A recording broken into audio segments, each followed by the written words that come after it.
Hello guys, আসসালামু আলাইকুম। আজকে আমি চলে এসেছি নতুন একটা ভিডিও নিয়ে আপনাদের কাছে। আজকে আমি আপনাদের বানিয়ে দেখাবো আলুর পরোটা। আপনারা এভাবে বানিয়ে খেয়ে দেখবেন কেমন হয়।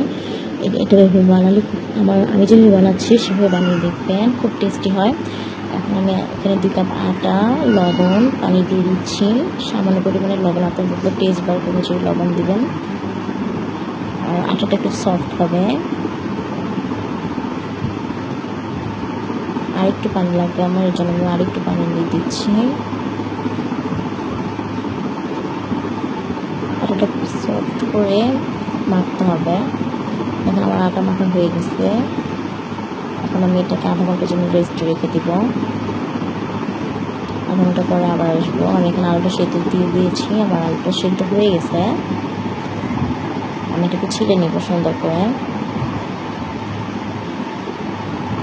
যারা যারা এখন আমাকে চ্যানেলটা সাবস্ক্রাইব করেন, সাবস্ক্রাইব করে দিন, লাইক দিন, শেয়ার দিন।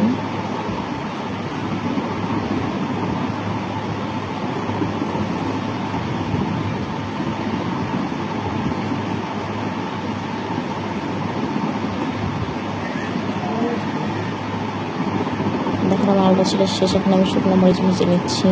আমি মরিচ দিয়েছি, আমি বেশি মরিচ দিই নেই, কারণ আমাদের বাসার ফ্যামিলি মানুষ ঝাল একটু কম খায়।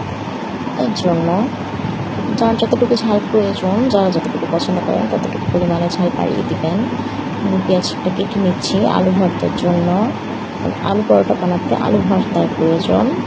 আমি সেই ভর্তাটা এখন বানিয়ে নিচ্ছি। যেন আলু ভর্তা আমি বানাচ্ছি। লবণ দিয়ে দিয়েছি পেঁয়াজের মধ্যে। এটাকে মিক্সড করে নেব।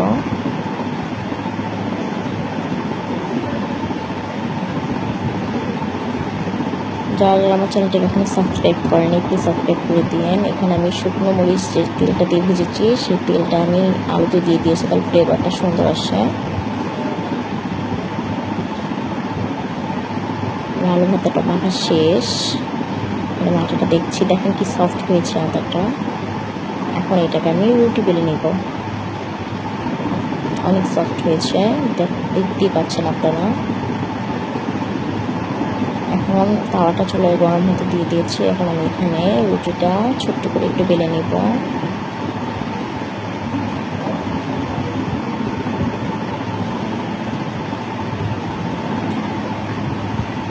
দেখেন রুটিটা ছোট্ট করে আমি বেলে নিচ্ছি, আর বড় করবো না। এখন আমি এর ভিতরে আলুর পুরটা দিয়ে দিব, যেটা আমি এখন বানিয়েছি সেই পুরটা আমি ভিতরে দিয়ে দিব।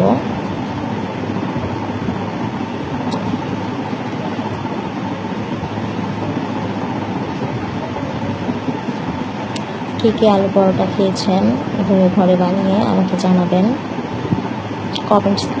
কমেন্টস বক্সে জানাবেন।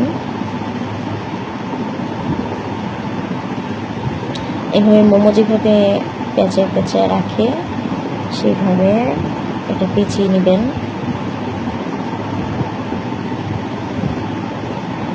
দেখেন কি সুন্দর হয়েছে।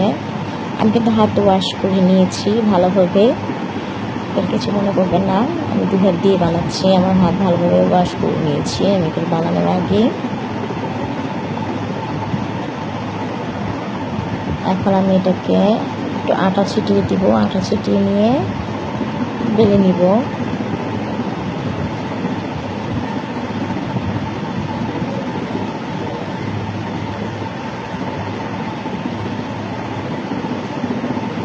প্লিজ আপনারা আমার বেলুন ফ্রিটাকে ইগনোর করবেন। এটা আমার অনেক আগের বেলুন ফ্রি, আমার আম্মুকে একটা চেঞ্জ করতে বলেছি, বাট আমার আম্মু এটাকে চেঞ্জ করবে না, কারণ এটা ছাড়া নাকি উনি রুটি বানাতে পারবে না। এটা নাকি তার ইমোশন, এর জন্য উনি এটা চেঞ্জ করে না। এই দেখেন আমার রুটি বেলা শেষ। কার কার এই আলু পরোটা বানানোর সময় একটু ফেটে যায় জানাবেন। আমার একটু ফেটে গেছে, এটা কোনো প্রবলেম নাই। এটা এরকম আলু পরোটা বানাতে গেলে একটু ফেটে যায়।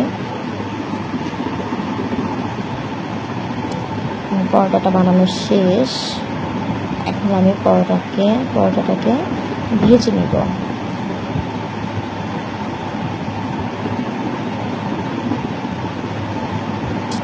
তাওয়ায় দিয়ে দিয়েছি। দেখেন আমার পরোটাটা মচমচে হয়ে যাচ্ছে।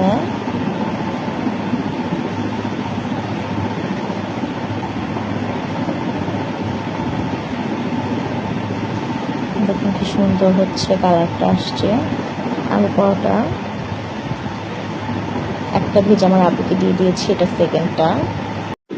এভাবে গরম গরম বানিয়ে খাবেন, খেয়ে দেখবেন কেমন হয়েছে। কমেন্ট বক্সে আমাকে জানাবেন। খোদা হাফেজ, দেখা হবে নতুন